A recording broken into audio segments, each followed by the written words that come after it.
En Haute-Savoie, alors que l'une des pistes de la tuerie de Chevaline s'oriente vers le litige familial, 2 informations judiciaires ont été ouvertes et un gendarme envoyé à Londres. 4 personnes ont été retrouvées mortes mercredi sur une route forestière. Les 2 petites filles, témoins du massacre, ont survécu. Pourtant, d'après le procureur, il y avait une volonté de tuer toutes les personnes présentes. Il y aura bien une taxe à 75% sur les revenus dépassant 1 million d'euros par an, c'est le ministre des Finances, Pierre Moscovici, qui l'assure. Ces derniers jours, des fuites avaient en effet laissé croire que le gouvernement entendait édulcorer cette promesse de campagne de François Hollande. En Syrie, les combats font rage entre les civils armés, avec d'un côté les partisans et de l'autre les adversaires du président Bachar al-Assad. L'armée continue son offensive dans plusieurs régions du pays, comme à Babila, près de Damas.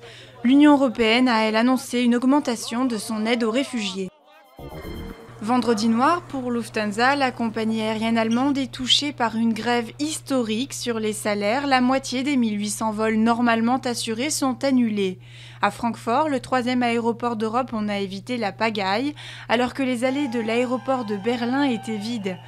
Le débrayage ne devrait durer que 24 heures.